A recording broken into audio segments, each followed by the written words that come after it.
Term है physical deficit.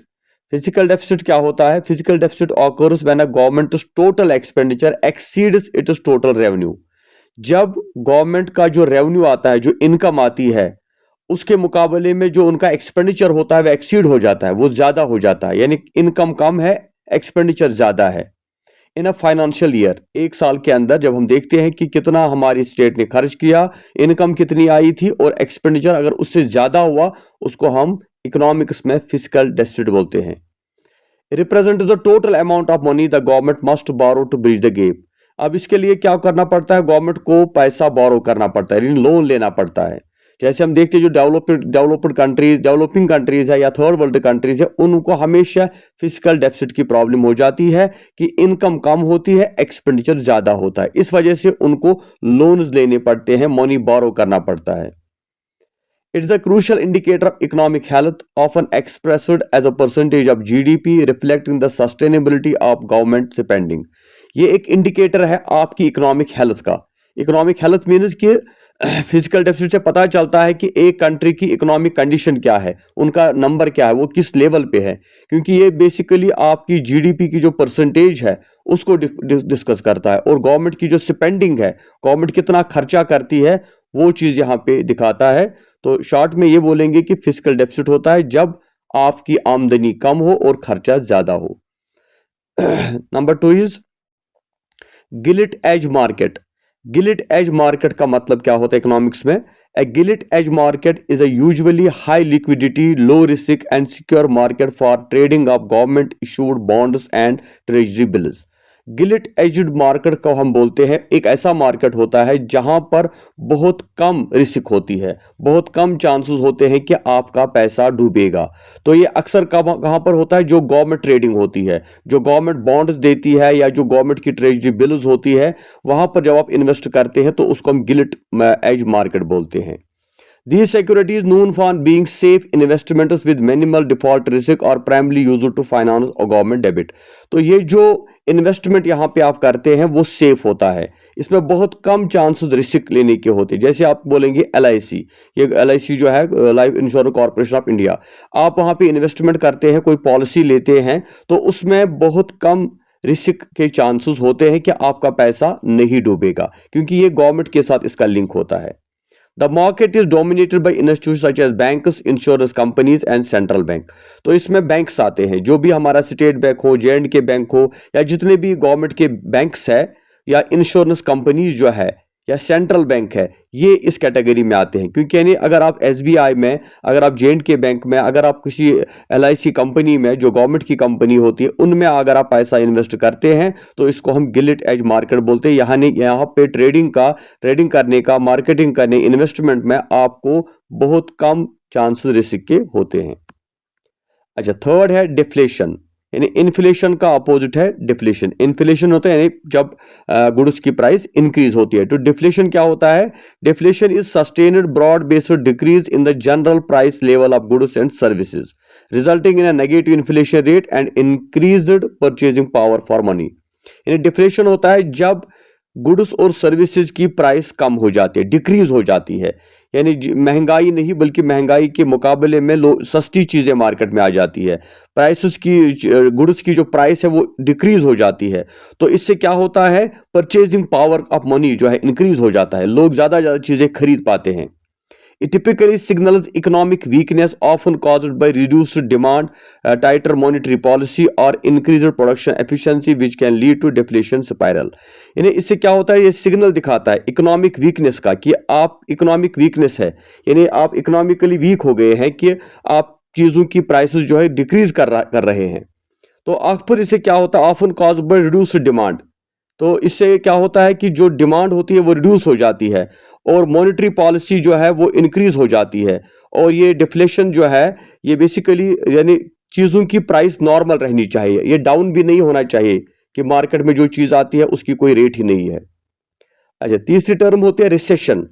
Recession क्या होता है? Recession is when there is a sustained period of weak और negative growth in economic activity that is accompanied by a significant rise in the unemployment rate. जब state के अंदर, किसी देश के अंदर अनएम्प्लॉयमेंट रेट बढ़ जाता है और उस कंट्री की जो इकोनॉमी है वो वीक हो जाती है, तो उस चीज को हम बोलते हैं recession. In simple terms it is when the economy stops growing, यानी शॉर्ट में इसका मतलब क्या है, जब आपकी इकोनॉमी स्टॉप हो जाती है, ग्रो नहीं करती, आप आगे नहीं बढ़ती, पीछे ही जाते हैं। And start shrinking for a prolonged period, और काफी टाइम के लिए ये श्रिंक हो जाता है, यानी आपकी जो बिगनिंग है आप वहीं पे रह जाते हैं, आप आगे नहीं बढ़ते।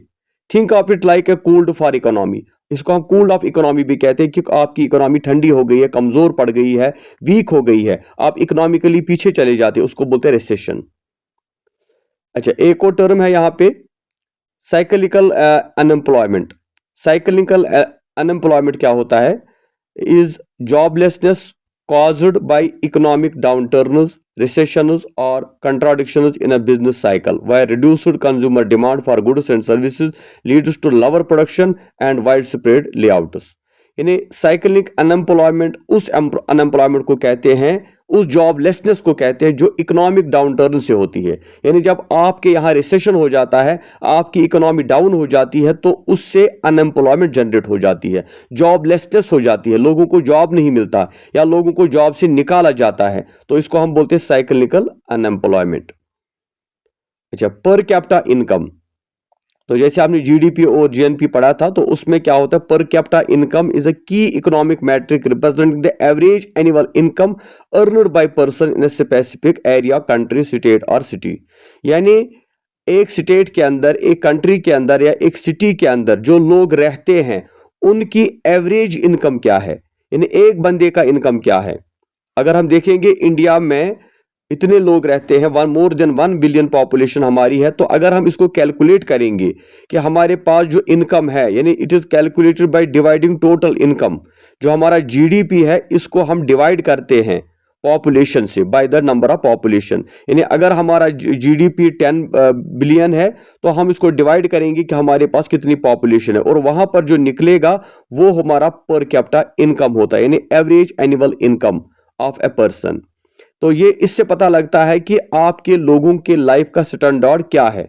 It acts as a indicator of population standard of living, कि यहाँ लोग कितना कमाते हैं। जैसे हम दो बंदों को लेंगे, एक बंदा अमेरिका में रहता है, एक इंडिया में रहता है, तो जब हम पर कैपिटा इनकम देखेंगे तो हम देखते हैं कि हमारे हिंदुस्तान के एक सिटीजन की जो ईयरली या मंथली इनकम, अगर एक ईयरली अगर 1 लाख है, तो मंथली उसकी इनकम 10,000 है। तो इसी मुकाबले में अमेरिका में जाके हम देखते हैं कि वहां 10 लाख रुपया इनकम होती है। तो इससे पता चलता है कि आपकी लाइफ का स्टैंडर्ड क्या है, आप कितना कमाते हो एवरेज में और कितना आप खर्च करते हो। तो और इससे परचेजिंग पावर भी, क्योंकि जब पैसा आपके पास आएगा तो आप उसी हिसाब से खर्चा भी करते हैं। Although it does not account for income inequality, wealth distribution और इन्फ्लेशन। हालांकि इसको हम इनकम इनइक्वालिटी नहीं बोल सकते, ना वेल्थ डिस्ट्रीब्यूशन और इन्फ्लेशन, बल्कि ये एक इंडिकेशन होता है पर कैपिटा इनकम कि हमारे लोगों की एवरेज इनकम क्या होनी चाहिए।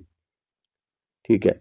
अच्छा, भूदान ग्रामदान मूवमेंट। ये भूदान ग्रामदान मूवमेंट क्या था? It was initiated by Acharya Vinoba in 1951, is known as bloodless revolution. तो आचार्य विनोबा भावे जो 1950 में उन्होंने एक मूवमेंट शुरू की थी जिसको भूदान ग्रामदान मूवमेंट बोलते थे, और इसको हम ब्लडलेस रेवोल्यूशन का नाम भी देते हैं। यानी एक रेवोल्यूशन था जिसमें कोई लड़ाई झगड़ा फसाद खून खराबा नहीं हुआ। Because it aimed to bring about a significant social and economic transformation. इससे क्या हुआ था, ये मूवमेंट क्यों चलाई गई थी? क्योंकि इसमें हमारे सोसाइटी के अंदर जो सोशल एंड इकोनॉमिक ट्रांसफॉर्मेशन है, चेंज है जो हुई थी। कैसे हुआ था change? Redistributing land from wealthy land lords to landless peasants. इसमें विनोबावा ने कहा था कि जो लैंडलॉर्ड्स है, जो बड़े बड़े जमींदार है जिनके पास हजारों कनाल की जमीन है, वो अपनी जमीन लैंडलेस पीजेंट्स को, किसानों को दे दे जिनके पास जमीन नहीं है, एंटायरली थ्रू वॉलंटरी डोनेशन। ये एक वॉलंटरी डोनेशन होगा, कोई जोर जबरदस्ती नहीं होगी, वो अपनी मर्जी से इन लैंडलेस पीजेंट्स को अपनी जमीन देंगे, एंड नॉन वायलेंट मैटर में होगा, without any state lead force और आर्म्ड कॉन्फ्लिक्ट। पुलिस आर्मी का, स्टेट का कोई दबाव नहीं होगा, बल्कि जितने भी लैंड लॉर्ड्स है वो अपनी मर्जी से अपनी जमीन लैंडलेस पीजेंट्स को देंगे। इसको भूदान ग्रामदान मूवमेंट बोला गया या ब्लडलेस रेवोल्यूशन बोला गया। ठीक है, जिसमें इकोनॉमी को, यानी असल में आचार्य विनोबा ने कहा था कि हम कैसे गरीबी को खत्म करेंगे, अमीर लोग वॉलंटरली अपनी मर्जी से अपनी जमीन गरीब लोगों में बांट दे। Clearly? Mono means one and poly means seller, यानी वन सेलर. यानी monopoly refers to a market situation in which there is only one seller of a particular product. Monopoly हम उस मार्केटिंग सिचुएशन को कहते हैं, उस सिस्टम को कहते हैं जब हमारे पास एक ही सेलर हो, पर्टिकुलर एक सेलर हो, एक कंपनी हो जो पर्टिकुलर कोई एक प्रोडक्ट बनाती हो, उसको हम बोलते हैं मोनोपोली. समझ आ रहा? This means that the firm itself is the industry and the firm product has no close substitute. इसका मतलब होता है कि जो फर्म होती है, जो कंपनी होती है, वो कोई प्रोडक्ट बनाती है और उस प्रोडक्ट की इतनी पहचान बन जाती है कि उसका कोई सब्स्टिट्यूट, कोई पैरेलल नहीं होता. The monopolistic is not bothered about the reaction of rival firms since it has no rival. ये जो मोनोपोलिस्ट होता है, जो मोनोपोली करता है, जो ओनली वन सिंगल सेलर होता है, इसको किसी चीज से कोई परवाह नहीं होती कि कोई भी बंदा उसके लिए खड़ा हो जाए मार्केट में और उसको कंपटीशन दे, क्योंकि इसको पता होता है कि उसका कोई राइवल खड़ा नहीं हो सकता. Monopolist has full control over the supply of commodity. ये पूरी तरह से कमोडिटी सप्लाई के ऊपर इसका पूरा कंट्रोल होता है कि जो भी चीज सप्लाई करता है वो खुद से वो सप्लाई करता है. Having control over the supply of commodity, he possesses the market power to set the price.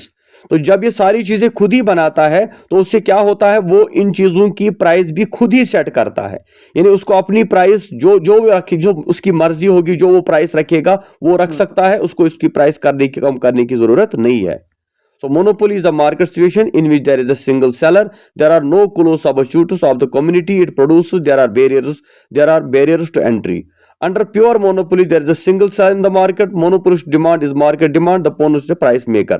यानी मोनोपोली ऐसे सिस्टम को कहते हैं जहां पर एक कंपनी एक प्रोडक्ट बनाती है और ये ऐसा यूनिक प्रोडक्ट होता है कि इसका कोई मार्केट में कंपैरिजन नहीं होता, कोई राइवल नहीं होता, और ये जिस तरह से चाहे इस प्रोडक्ट की प्राइस बढ़ा सकते हैं, इसको सप्लाई करेंगे और इसकी डिमांड बढ़ा देंगे. तो जैसे आपको पता है आईफोन एक की जो है अपनी मोनोपोली है, क्योंकि इसका कोई पार्लर खड़ा नहीं हुआ. इस तरह से जिस तरह से वो चाहते हैं नया वर्जन निकालते हैं और उसकी प्राइस भी दिन ब दिन बढ़ती जा रही है और लोग उसको खरीदते हैं. ठीक है. ओलिगो और दूसरा एक टर्म है ओलिगोपोलिस्टिक मार्केट. तो ओलिगोपोलिस्टिक मार्केट क्या होता है? The term oligopoly is derived from Greek words oligos means few and polein means to sell, यानी फ्यू सेलर्स. यानी oligopoly is a market structure in which there are only a few sellers of the homogeneous और differentiated products. ये एक ऐसा market होता है, ये एक ऐसा इकोनॉमिक सिस्टम होता है जहां पर फ्यू सेलर्स होते हैं. यानी मोनोपोली में एक ही सेलर होता है, लेकिन ओलिगोपोलिस मार्केट में फ्यू सेलर्स होते हैं, कुछ लिमिटेड सेलर्स होते हैं जो कुछ होमोजीनियस प्रोडक्ट्स बनाते हैं, एक जैसे प्रोडक्ट्स बनाते हैं. Oligopoly refers to market in which there are few firms selling homogeneous products is also known as competition among few, and there are few sellers in the market and every seller influences and is influenced by the behavior of other firms. यानी जब 2-3 कंपनियां होती है और वही 2-3 कंपनियां जो है बिजनेस करती है, मार्केट को संभालती है और मार्केट के अंदर जो है अपना काम चलाती है, तो इसको हम बोलते हैं ओलिगोपोलिस्टिक मार्केट. यानी जहां पर limited number of few sellers, 5 या 6 सेलर्स होते हैं जो मार्केट में काम करते हैं और कंपटीशन अमंग फ्यू, इन्हीं लोगों के बीच में कंपटीशन भी होता है. जैसे हमारी ये सेल फोन कंपनीज, एक रिलायंस है, एयरटेल है या BSNL, तो ये 2-3 कंपनियां हैं जिनके बीच में ये कंपटीशन चल रहा है, जो अपने सिम कार्ड, अपना डेटा, अपना जो मोबाइल का सर्विस जो है लोगों को प्रोवाइड करते हैं. इसलिए इन्हीं 2-3 कंपनीज के बीच में कंपटीशन होता है, यानी और कंपनियां ग्रो नहीं हो पाती. अच्छा, एक टर्म है प्राइस डिस्क्रिमिनेशन. यानी चीजों की जो प्राइस होती है उसमें डिस्क्रिमिनेशन होता है. वो सेम जगह एक ही प्रोडक्ट की प्राइस हर जगह अलग अलग होती है. तो ये क्यों होता है? Price discrimination refer to the charging of different prices by the monopolist for the same product.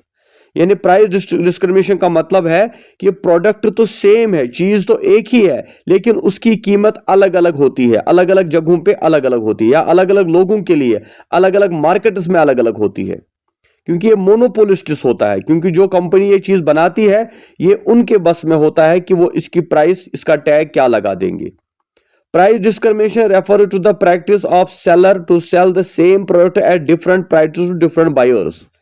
यानी प्राइस डिस्क्रिमिनेशन का मतलब होता है कि जो खरीदने वाला है, जो कस्टमर है, जो कंज्यूमर है, उसको कोई चीज मिलती है लेकिन डिफरेंट प्राइसेस पे मिलती है और डिफरेंट बायर उसको डिफरेंट प्राइसेस पे मिलती है। यानी मैं मार्केट में जाता हूं, मुझे कोई मोबाइल 1000 में मिलता है, आप जाते हैं आपको 1500 में मिलता है, वही same quality, same product, same company. इसका रीजन क्या होता है? It is very difficult to change different prices for identical product from the different buyers. So the concept of discrimination can be broadened to include the sale of various varieties of same goods at prices which are not proportional to their marginal costs. So price discrimination may be personal, local, or according to use or trade. Price discrimination is a personal when a seller charges different prices from different persons.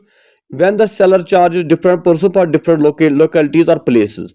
असल में क्या होता है इसमें, ये क्यों location क्यों change हो जाती है? क्योंकि अगर कोई चीज आप फॉर एग्जांपल श्रीनगर में खरीदते हैं, वो आपको मिलती है 50 रुपए में, फिर आप जाते हैं फार फ्लंग एरिया में तो वही चीज वहां पे आपको मिलती है 51 या 52 रुपीज में। रीजन क्या होता है? उसमें ट्रांसपोर्ट चार्ज ऐड कर दिया जाता है या कभी उसमें टैक्स लग जाता है। यानी दिल्ली में अगर आप कोई लैपटॉप खरीदते हैं आपको 10,000 में मिलता है, कश्मीर में सेम वही प्रोडक्ट आपको 12,000 में मिलता है, क्योंकि इसमें टैक्स चढ़ता है या इसमें जो रोड का जो ट्रांसपोर्ट चार्ज है वो चढ़ते हैं, या इसमें जो सेलर होता है वो अपना अपना जो है प्रॉफिट इसमें ऐड करता है। तो इसको हम बोलते हैं प्राइस डिस्क्रिमिनेशन, कि एक चीज की प्राइस हर जगह जगह के हिसाब से, लोकेशन के हिसाब से, मार्केट के हिसाब से चेंज होती रहती है। Okay, skimming price. Skimming price क्या होता है? Under this strategy a high introductory price is charged for an innovative product and later on the price is reduced when more marketers enters in the market with same time of product. देखिए यहां पर भी same बात आ गई। यानी skimming price का मतलब होता है जब कोई कंपनी कोई प्रोडक्ट बनाती है तो वो उसकी प्राइस बहुत ज्यादा रखती है, बहुत ज्यादा प्राइस रखती है। क्यों रखती है? इनोवेटिव प्रोडक्ट, क्योंकि उनको पता होता है ये नया प्रोडक्ट है, ये नई चीज है, अभी तक ये मार्केट में नहीं आई है, इसलिए वो उसकी प्राइस अगर 10,000 होनी चाहिए वो उसकी प्राइस 20,000 रखते हैं। And later price is reduced when more marketers enter in the market with same type of product, और बाद में उसी प्रोडक्ट का वो प्राइस डिक्रीज करते हैं जब मार्केट में उसी जैसे प्रोडक्ट्स और आते हैं। यानी मिसाल के तौर पे अब जब पहले मोबाइल आया था मार्केट में किसी कंपनी का तो उसकी प्राइस 10,000 थी, फिर जब सेम टाइप के मोबाइल मार्केट में आने लगे तो उसकी प्राइस आहिस्ता आहिस्ता कम होने लगी। इसको हम बोलते हैं स्कीमिंग प्राइस। तो price skimming is a business strategy to set a high price on entry to the market and then reduce the price over time. यानी ये एक बिजनेस प्लानिंग होती है, बिजनेस स्ट्रेटजी होती है कि आपको पता है कि मेरा कोई कंपटीटर नहीं है, लोगों को इस चीज़ की ज़रूरत है, तो जो ही आप मार्केट में एंट्री करते हो, कोई नया प्रोडक्ट लॉन्च करते हो तो आप उसका प्राइस बहुत ज़्यादा रखते हो, लेकिन बाद में आहिस्ता आहिस्ता उसकी प्राइस बहुत कम हो जाती है। इस पर मुझे एक पर्सनल एक्सपीरियंस है। 2003 की बात है जब कश्मीर में मोबाइल आया था, तो जब मैं सिम लेने गया तो क्योंकि नया नया एक्साइटमेंट था, लोग कहते भाई सिम होना चाहिए, मोबाइल होना चाहिए, हमारे लिए नई चीज़ थी। It was in 2003। तो मैं गया और मैंने सिम खरीदी, आईटेल का मैंने सिम खरीदा, तो और दूसरा मैंने उसका मोबाइल भी खरीदा, नोकिया मोबाइल जो आजकल शायद 1,000 रुपये के करीब आता है। तो पता है मुझे 2003 में कितने का सिम और ये मोबाइल पड़ा? कोई अंदाजा लगा सकता है? 3-4 हज़ार। 5,000 का मुझे सिम मिला, जो आज फ्री ऑफ कॉस्ट सड़क पे होता है ना, और 5,000 में मुझे वो नोकिया मोबाइल मिला जो इस वक्त 1,000 पे भी नहीं मिलता। तो 10,000, यानी 2003 की मैं बात कर रहा हूँ, आज के हिसाब से वो 50-60,000 हो जाता है। तो दैट मीन्स कि उस वक्त ये मोबाइल नई नई चीज़ थी, सिम नई नया इंट्रोड्यूस हो रहा, तो जो सिम वाली कंपनियां थी उनको पता था कि ये सिम तो फ्री है, हम इनको फ्री भी दे सकते हैं, लेकिन उन्होंने उसकी प्राइस 5,000 रखी, 3,000, 4,000, फिर 1,000, आगे आते आते 50 रुपये, 40 रुपये, और आजकल वो फ्री बिक रहा है। तो इसको बोलते स्कीमिंग प्राइस। यानी जब कोई इनोवेटिव प्रोडक्ट, कोई नई चीज़ मार्केट पे आप लॉन्च करते हैं तो आप उसकी प्राइस ज़्यादा कर देते, फिर जब कॉम्पिटिटर बढ़ जाते हैं फिर ये सिम जो है या मोबाइल जो है या कोई भी चीज़ जो है इसकी प्राइस ऑटोमेटिकली डिक्रीज हो जाती है। अच्छा, पेनिट्रेशन प्राइस एक और चीज़ होती है जिसको बोलते हैं पेनिट्रेशन प्राइस।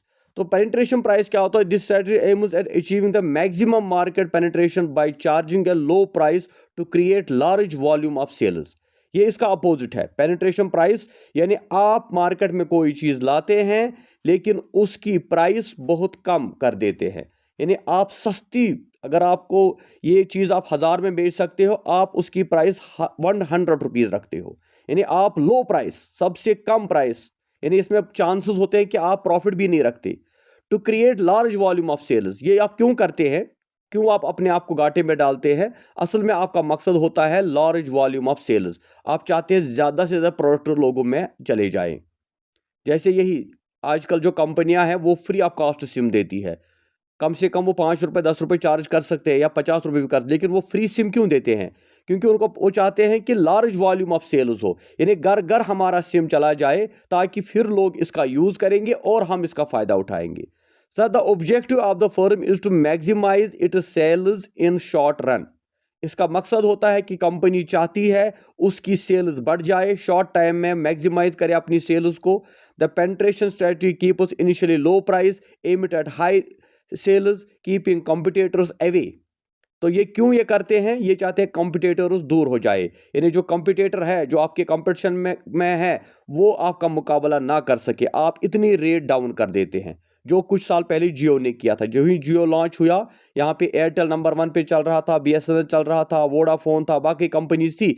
तो जो ही जियो आया तो इन्होंने क्या किया, इन्होंने सिम का प्राइस, ये जो टॉक टाइम था या जो नेट वगैरह 5G 4G, इसकी प्राइस इतनी कम कर दी कि सारे लोगों ने जो है जियो का सिम लेना शुरू कर दिया। तो क्योंकि वो चाहते थे कि कॉम्पिटिटर को मार्केट से खत्म कर दे। The profit making is a long run objective of the firm, क्योंकि प्रॉफिट हासिल करना जो होता है लॉन्ग टर्म होता है, शॉर्ट टर्म में नहीं। शॉर्ट टर्म में वो अपने आप को घाटा ही करते हैं, लेकिन उनका ऑब्जेक्टिव होता है लॉन्ग टर्म में उनको फायदा मिले। अब जब हर एक के पास जियो का सिम है तो दैट मीन्स कंपनी को प्रॉफिट हो रहा है, अब वो जितना भी रेट बढ़ाएंगे आप मजबूर हो उतना पे करने के लिए। इसको बोलते हैं पेनिट्रेशन प्राइस। तो penetration price is appropriate wire product demand is, ये हर जगह नहीं होता, इसके यानी इट इज़ नॉट पॉसिबल कि आप हमेशा पेनिट्रेशन प्राइस पे करें, कि आप कोई चीज़ मार्केट में लॉन्च करेंगे, उसका प्राइस डाउन कर देंगे और लोग उसको खरीदेंगे और बाद में आपको प्रॉफिट होगा। इसके लिए कुछ कंडीशंस है।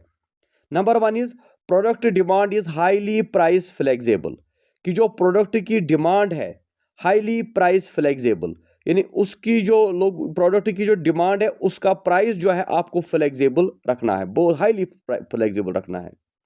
द फर्म है सब्सटेंशियल इकोनॉमीज ऑफ स्केल, यानी जो कंपनी है इनको जो है सब्सटेंशियल इकोनॉमीज ऑफ स्केल होना चाहिए। दैट मीन्स कि ये जो है इनको पता होना चाहिए कि हमें आगे जाके इससे प्रॉफिट मिलने वाला है। The product is suitable for mass consumption, चीज़ एक प्रोडक्ट ऐसा होना चाहिए जो मास कंजम, जिसको ज़्यादा लोग इस्तेमाल करें। अगर सिर्फ 5% 10% लोग ही यूज़ करते हो तो फिर उसका कोई फ़ायदा ही नहीं है। The product will have competition soon after it is introduced, और प्रोडक्ट वो होना चाहिए जिसका बाद में आपको कंपटीशन भी होगा। अगर कंपटीशन में कोई नहीं है तो फिर खामखा घाटा लेने की, रिस्क लेने की जरूरत नहीं है।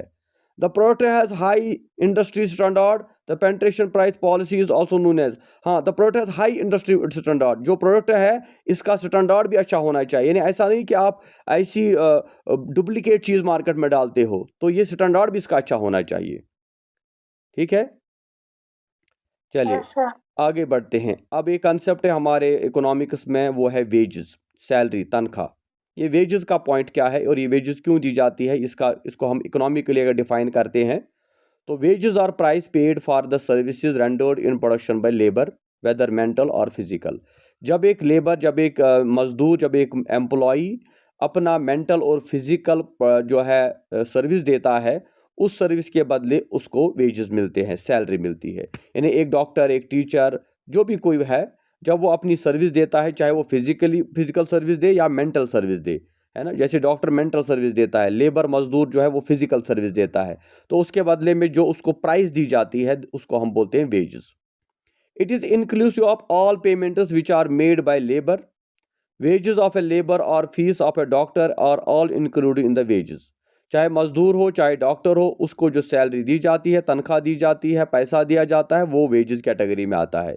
वेजेस में बी पेड वीकली फॉर्मेलिटी, और ये वीकली भी होता है या फॉर्मेलिटी या मंथली होता है। हमारे इंडिया में तो ये मंथली होता है, लेकिन जो मजदूर वगैरह उनको वीकली दिया जाता है, या बाहर जो है ये 15 डेज के बाद होता है। So the total amount of money received by the labor in the process of production is called the money wages or nominal wages. Total money of amount of money received by the labour, जो labour receive करता है सारा पैसा किसी भी तरह से उसको मिलता है प्रोडक्शन के हवाले से, वो उसका मनी वेजेस या नॉमिनल वेजेस होता है। लेकिन इसके दो टाइप से, एक है रियल वेजेस, दूसरा है मिनिमल वेजेस। तो मिनिमम वेजेस, तो रियल वेजेस क्या होता है? Real wages mean translation of money wages into real terms और in terms of commodities and services that money can buy. They refer to the advantages of workers' occupation, the amount of their necessities, comfort, luxury of life which the worker can command in it return all those advantages। यानी real wages होता है कि जब कोई labour या जब कोई worker काम करता है किसी कंपनी के अंदर, तो उसके बदले में उसको इतना पैसा दिया जाए जिससे वो अपनी लाइफ की हर एक सहूलियत को, जिसमें नेसेसिटीज भी आती है, लग्जरी ऑफ लाइफ भी आता है, इन सभी को वो खरीद सके। और इतना ही नहीं, बल्कि the factor which determines the real wage of a worker और his purchasing power of money, यानी उसको इतना पैसा मिल जाए ताकि वो मार्केट से हर एक चीज को खरीद सके, जितनी भी उसकी ताकि उसको किसी एक्स्ट्रा अर्निंग की भी जरूरत ना पड़े, है ना। और इसमें वर्किंग आवर्स भी आता है, कंडीशन ऑफ अनएम्प्लॉयमेंट भी आती है, फ्यूचर प्रोस्पेक्ट, लेजर, हॉलीडेज। यानी रियल वेजेस होता है कि जब कोई बंदा आपकी कंपनी में काम करता है तो उसको इस काम के बदले, क्योंकि वो अपना पूरा टाइम आप ही को देता है, वो कम से कम 10 to 4 आपके साथ होता है, या कभी कभी उसको 24 आवर जो है, डॉक्टर्स वगैरह की अगर हम देखें उनको 24 आवर जो है सर्विस पे रहना पड़ता है, एसेंशियल सर्विस की अगर हम बात करें। यानी वो इसके बगैर कोई और एक्स्ट्रा काम नहीं कर सकते, उनकी कोई एक्स्ट्रा अर्निंग नहीं होती। तो इसलिए उनको सिर्फ इतना नहीं कि उनको पैसा दिया जाए 10,000, 15,000 या 50,000, बल्कि उनको हॉलीडे छुट्टियां भी होनी चाहिए, उनको फ्यूचर प्रोस्पेक्ट्स यानी पेंशन जिसको हम बोलते हैं वो चीज़ मिलनी चाहिए, और उनको अच्छे वर्किंग आवर्स मिलने चाहिए, ज़्यादा काम भी उनसे ना लिया जाए, और बहुत सारा उनको अच्छा फैसिलिटी मिलना चाहिए, जिसको हम हैंडसम सैलरी के नाम से भी जानते हैं। तो उसको हम रियल वेजेस कह सकते हैं, क्योंकि जो लेबर, जो मजदूर या जो को भी एम्प्लॉय किसी कंपनी में काम करता है, ये अपना सब कुछ जो है, अपना सारा स्किल जो है, अपना सारा टैलेंट जो है इस कंपनी, इस इंडस्ट्री को देता है, तो उसके बदले में उसको उसी हिसाब से पे करना चाहिए। इसलिए उसकी हर एक फैसिलिटी का ख्याल जो है कंपनी को रखना चाहिए, उसको हम रियल वेजेस कहते हैं। दूसरा होता है minimum wages. Minimum wages have been defined as a minimum amount of remuneration that an employer is required to pay wage earners for the work performed during a given period, which can't be reduced by collective agreement or an individual contract।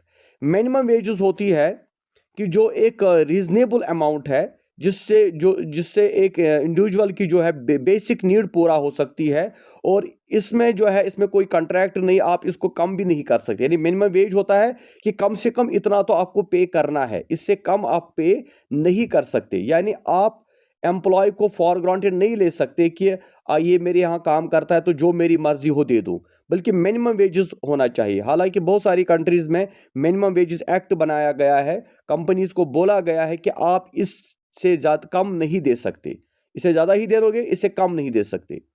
It is a wage which must not only bear the substance of life but also preservation of efficiency of the worker. ये wage जो होता है, ये सिर्फ इतना नहीं होता है कि ये एक इंसान की लाइफ के लिए जरूरी है, उसकी डेली नीड को पूरा करे, बल्कि preservation of efficiency of the worker. इससे क्या होगा, वर्कर भी आपको अच्छा मिलेगा, उसकी क्वालिटी भी इंप्रूव हो जाएगी। It must be the wages of the worker to cover his और फैमिली नेसेसिटीज, उसकी और उसकी फैमिली की नेसेसिटीज पूरी हो जाए, including some measures of education, medical and other necessary, खास तौर से एजुकेशन और मेडिकल फैसिलिटीज ये उसको पूरा मिले। तो इसको हम बोलते हैं मिनिमम वेजेस।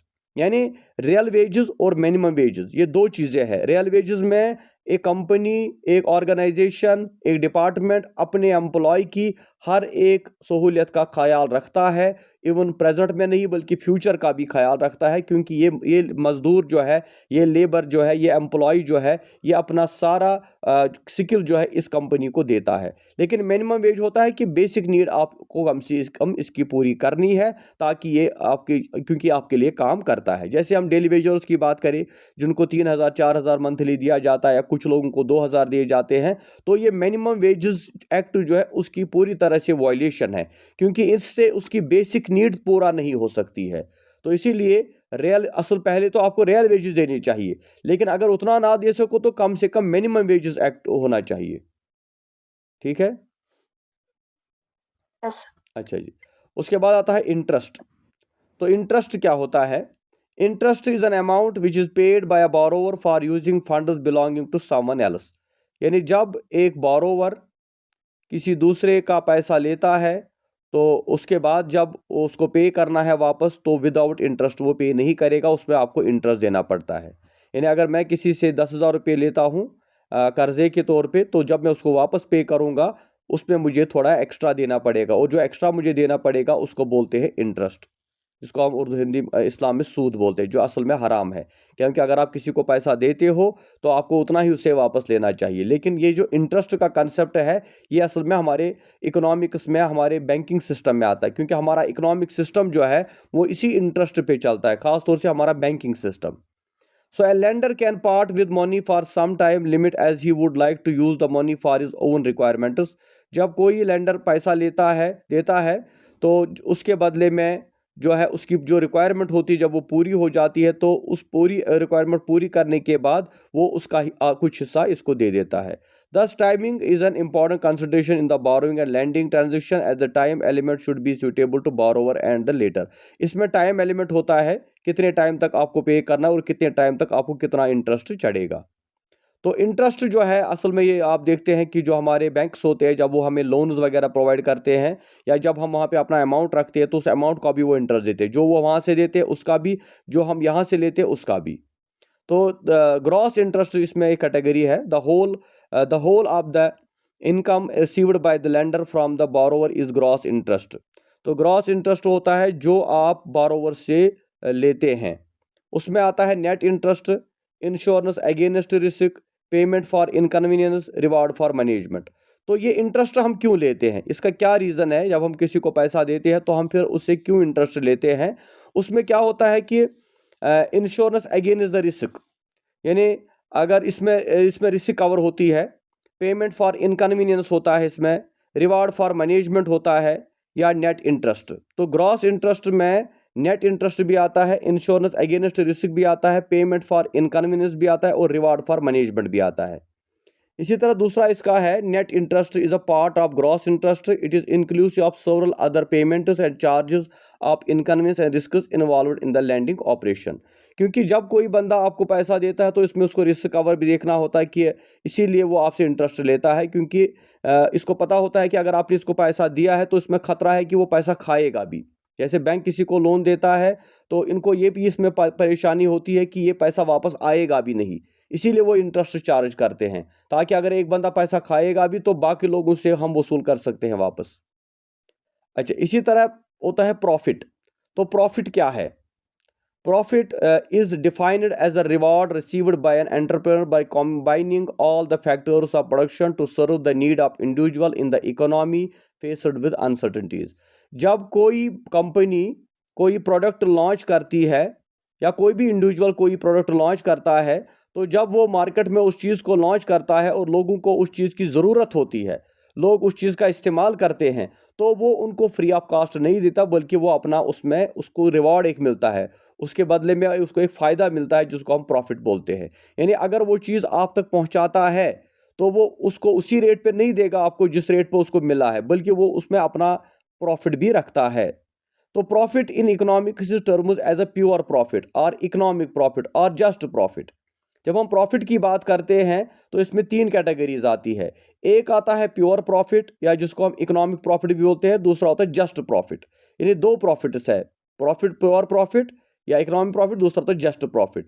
तो ग्रॉस प्रॉफिट क्या होता है? It is the surplus which occurs to a firm whether it subtracts it is total expenditure from it is total receipts. यानी जब कोई कंपनी कोई चीज़ बनाती है तो पहले वो उसमें वो चीज़ कम कर देती है जो उसमें एक्सपेंडिचर हुआ है, जितना उसमें खर्चा लगा है पहले वो उसमें कम माइनस कर दिया जाता है और उसके बाद उसमें चीज़ें ऐड कर दी जाती है। यानी अगर हम कोई चीज़ बनाते हमें वो 10 रुपए में तैयार हो गई तो 10 के ऊपर ऐड हो जाता है। क्या क्या चीज़ ऐड हो जाती है? Remuneration for the factors of production contributed by the entrepreneur. जो भी कंपनी के मालिक ने इसमें अपना योगदान दिया है, अपना इसमें कंट्रीब्यूशन दिया है, उसका उसकी सैलरी, यानी वो सैलरी जो है उसी से लेता है, उसको हम बोलते हैं रेन्यूमरेशन, यानी उसने वो चीज़ तैयार की है तो उसको कुछ फ़ायदा मिलना चाहिए। दूसरा होता है डिप्रिसिएशन एंड मेंटेनेंस चार्जेस, कि ये जो चीज़ उसने बनाई है, इसमें इसको मेंटेन करने में इसको मेंटेनेंस चार्जेस में लगा देता है, कि इसको मेंटेन करने में इसको जो है इसके डिप्रिसिएशन भी हो जाता है। डिप्रिसिएशन मतलब कि इसमें इसका वैल्यू भी कम हो जाता है।